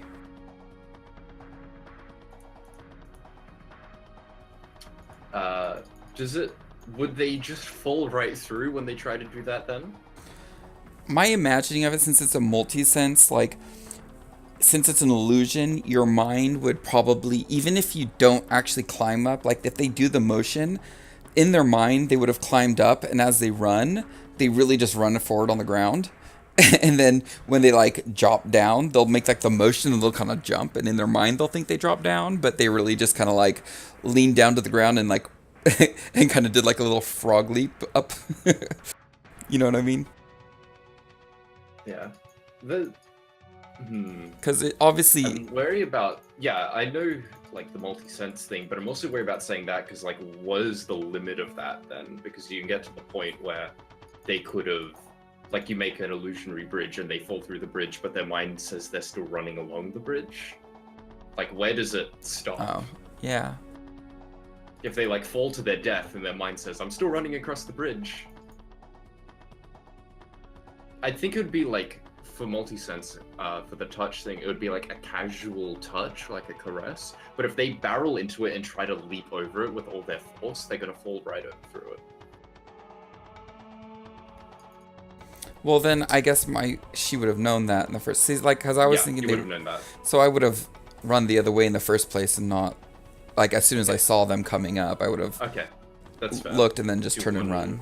Gone to the exit of the alleyway or to the door? But you said the exit of the alleyway, it looks like there weren't too many people out there, right? Yeah, just the ones that are in that car that's moving along. Okay. Yeah, so I'll go that way. Okay. As you run out the exit, you will hear behind you, like, the door getting kicked down as you leave. What door is it going to? Into the building inside the alleyway that would lead them up to the top floor. Okay. So it's like the fire escape. Okay. That they've entered. And then you see the car moving down the street. On your right, moving to your left. I'm again near a building right now, right? Yeah. What's around me? Are there bushes and trees, or are there... You're on the... No, there's no trees. You're on a sidewalk. Are there people walking along this at all, or is it completely deserted? No, it's completely deserted. Where's the closest door to me? About 6 meters to your right. It's a sharp entrance. Is it one that you can kind of step into a little bit? No, it's like a... Actually, yeah, it's one of these, Where it's like a couple steps up and then there's a door kind of thing? Yeah. And is it like a big building, so it's only like a small little alcove that I walk in, or is it like a grand entrance kind of thing where it's super raised It's a ceiling? small alcove because it's a big building. Like it's the first floor. It's a cafe on the first floor with apartments on the floor above. Oh, so is it like open then? Uh, well, you can see people inside, but you don't know if it's open yet. They don't. They appear to be cowering under desks and tables and such. I will run inside. Is it unlocked actually? I'll go up to the door. No, it's not locked. Sorry. Yes, it is locked. As the shopkeeper appears to have locked the door. You hear the car getting closer. Are there windows in the front of it? Do you... Yeah. I'm going to create another Trid Phantasm, but I'm going to make... So with the alcove that I'm in, I'm going to make it flat. And then on the other side of... I'll leave the window the way it is, and on the other side where there's wall, I'm going to put a fake door. And then that way, if they try to ram into or bust it down, they're like busting into a wall. And so it just seems like a really sturdy door. Okay. Gotcha. So I obviously drop the other one since I don't need that one up there anymore. Alright. Go for it. Oh my god! Yes! Ugh. Yes! Only just hit the limit of the force. Okay. I'm gonna need Yeah, you're to. able to I mean, I have correct. to edge the drain, or else I'll end up. I'll end up passing out when the stim. Actually,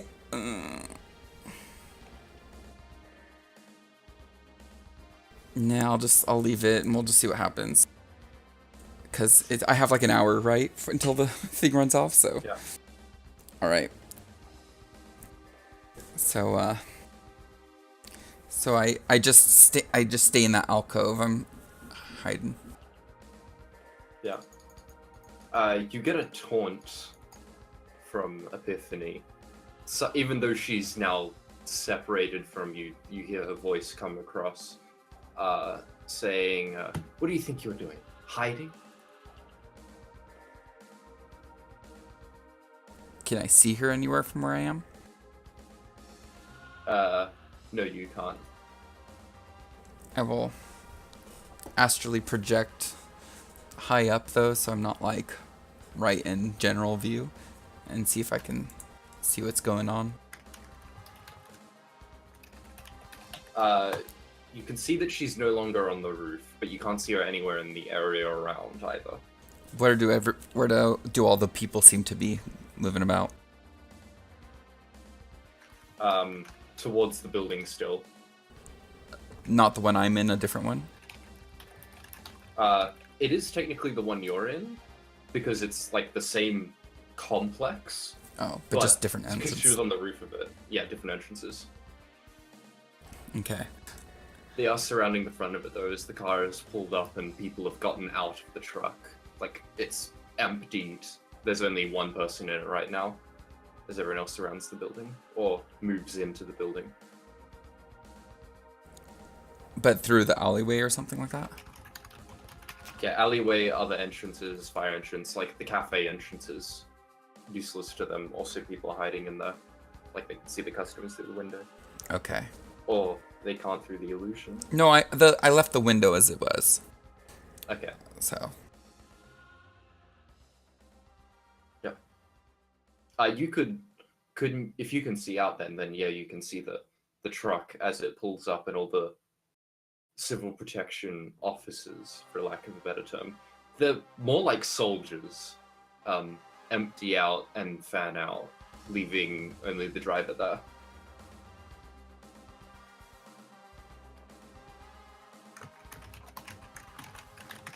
And so then they run past me, and Yeah. So I'm looking down, and I wait for like, do any of them stay by the alley entrances or anything, or do they all funnel in? There would be one there that stays, but his attention is more focused inwards and upwards towards the roof, and things go kind of quiet as like this firing stops, but they haven't appeared to have reached their target yet because they're all still on the move. And what kind... Does the driver look tough at all? What does he look like? He looks like the other protection officers. Sans the helmet. Okay, so I'm going to...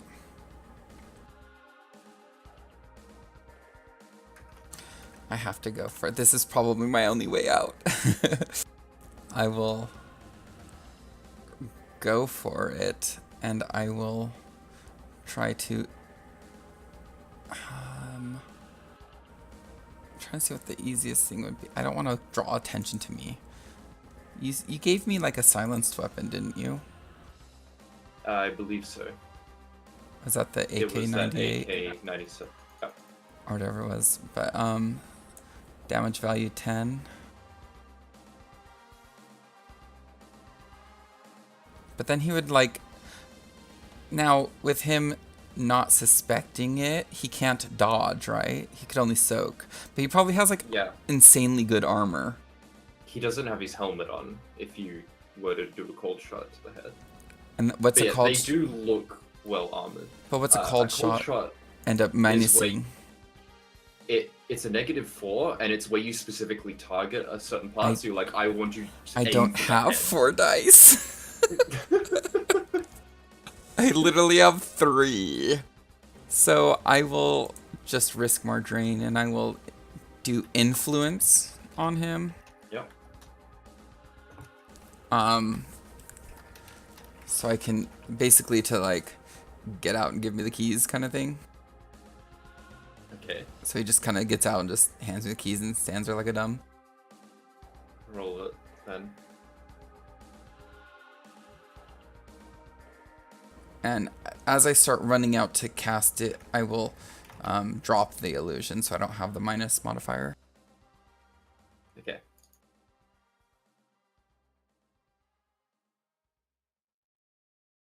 I will have to... Ooh, wow.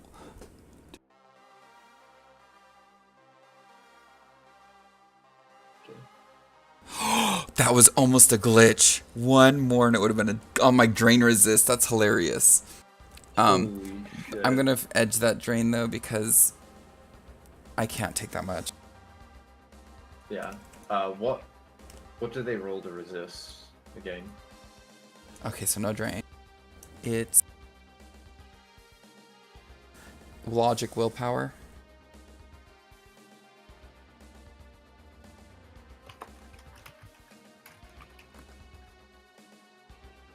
All right. You were successful. I just snatch the keys, jump in, slam the door shut, and start up and go. Alrighty. You will take off. God. Take off in which direction? Because there is the direction that the car is currently facing. Would take you past your house or loop around towards your house if you go turn left. Or if you turn around, then it would be in the other direction, so away. Both go away, really. I will do one quick astral project to see if there's anything in front of my house if I go that way. Yes, there are things out in front of your house. Not as many things as before, but there are still things. What about behind my car? The car, the other way. Behind the car, there is more vehicles on the way. Slower than this one. Also, this is more of a truck or a van than anything, an armored one. Is there the back door is still hanging open? Is there like a common sense check I can do to see which one's a better route? Common sense is actually a quality that you get, and then you get like a yes or no answer from the GM if it would be common sense. Well, isn't common sense more the GM like interrupts you and says common sense would tell you probably shouldn't do that? Yeah. Yeah, but you don't have that quality. But characters have common sense. But okay, then like a check I can do to see which one would be better. Like, because I can't. I mean, I don't see, so I don't know how many cars are. I don't know what it So looks like. forward, if you just went straight forward, you don't have to turn left around to your house. You could go past it. You would be seen for a few moments, like the car itself would be seen for a few moments, but only a few moments. Whereas going towards your house would put you in full view, and turning around would also put you in full view. How long is this car? It's like a truck, somewhere between a truck and a van, so largish. It was used to deploy a group of soldiers, so.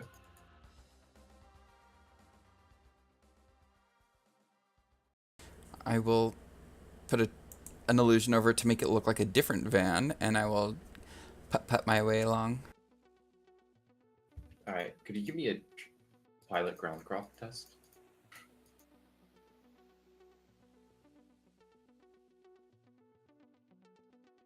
Okay. I'm so used to Syrian's rolls. I'm not trying to go crazy. I'm making this look like a total like standard vehicle and just driving it by. I'm just getting a groundcraft roll to see how, not just how well you get, but like how far you get to. You're not flooring it, obviously. No, because I don't want to draw attention to myself. I want it to look like just a car driving by. Yep. Okay. I'm going to say that you're able to get it further and further away, and as you're driving it away, could you roll a perception for me?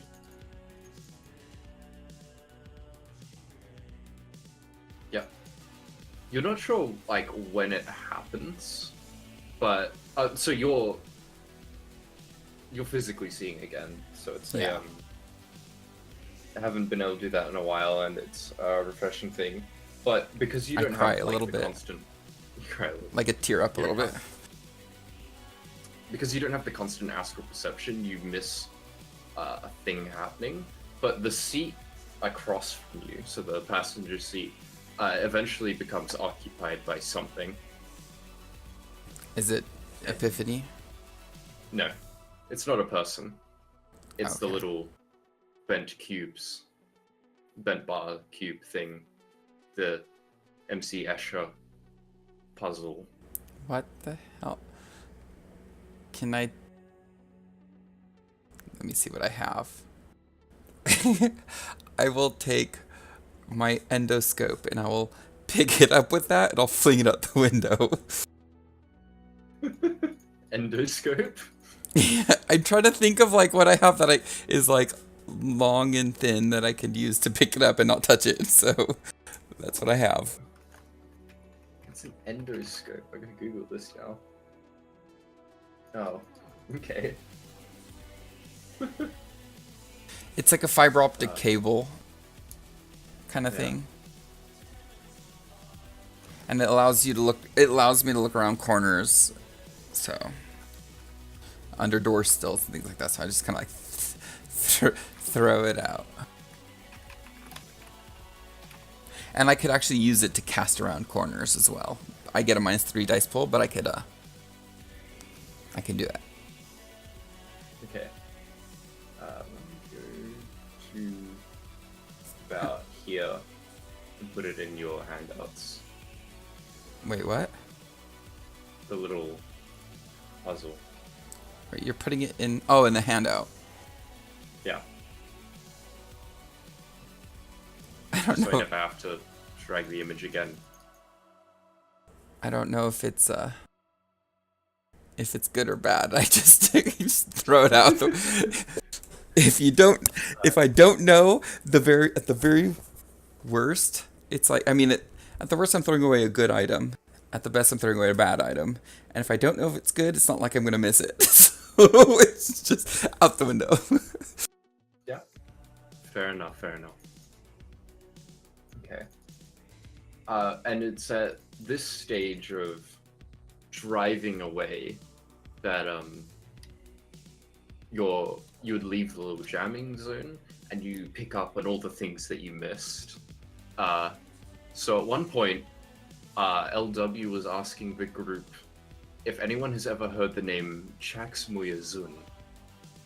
I Uh, asked Adrian, I was like, did he actually ask you that, or is that just in his lore? he well, like He it just was put, hard to arrange because yeah. we did his session after everyone else has already done it, and he's like, I send a message to the group. I'm like, okay, well the group isn't here. It's okay, they cannot know because no one's ever heard the name before. I know that for a fact.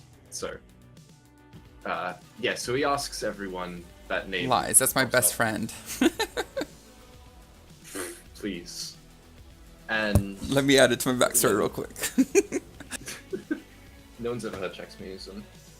And the others, so Syrian, Lectury, Counter 10, Strider, are on the way to Paris from the airport. I would send a message to all of them saying that I was attacked and I need somewhere to hide. Yep. And they need to hide. Do not go back to your house. And well, I'll leave you to send that message in Messenger, but I believe that's all that I can do for this private session, because that brings us up to the point in which you would. This is going to be session 1 on the next session? Yeah. Okay. Just out of curiosity, did you have like a setup for if I got captured? No. No.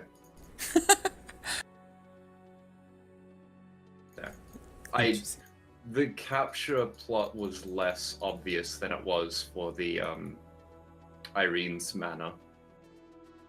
Yeah, but like that one was overt capture. Yeah, but I meant like, so you just assumed that I would be able to get out? Yeah. What would you have done if I just went willingly? I'd have to rewrite my plans. Then and there. That's funny though. Yeah. Um, Well, I engineered enough distractions and opportunities. So there you go. I'm assuming not being there physically with him probably helped a little bit. It helped a lot, actually. Good thing he didn't realize. That brings us up to speed then. Yeah. And we're all ready for the next session, which is sure to be fun, because you've got these plot hooks, they've got their own plot hooks, Olivia has his other plot hook. You have so many W and that stupid Liz. She's the best ever! Every time I'm reading it, I'm like, oh my god, like, you need to... Just kiss already. You need to, like, turn into Irene and go digital or something and just go live with her because you're just so crazy. Well, he has Irene now, if you read the lore. Technically. Well, but not Irene. He is a walking corpse. That's fun. I do send a message, however, to, was it Viper? What was it? Vixen. Vixen. Because spirits have other sorts of networks. So I'm going to send a message to Vixen asking if she knows that name or can find out who it is. Okay. Yeah. That's pretty smart, you have to admit. Yeah. Well, I mean, I'm not expecting any response right away, but like, you know, maybe at some point that's a potential for giving me some sort of piece of information. Yeah, give me a bit to think about it then. Yeah. Because I actually... Well, I mean, her response... Forgetting about Vixen. Her response could be something like, let me look into it, and then, you know, you just go from there. And it could be that she finds something, it could be that she doesn't, but, you know, that's a potential for something fun. Yeah. Will do. Yeah, I know. We don't do much with Vixen. We probably should. Yeah. I intend to, because we're heading into... Like, I gave everyone the choice, it seems, and I think after the next session, everyone's going to unanimously choose the magical side, so spirits are definitely going to be important. So, do I get, like, to lower my... I guess I'm not going to be paying all the money out my butt for this house anymore? Is it just destroyed at this point? Or what's going on? They've detonated only the doors that they need to get through. Uh-huh. But they're not destroying the house or anything? No. Okay. So you don't... I'm going to stop recording, by the way, because we don't need this anymore. Okay.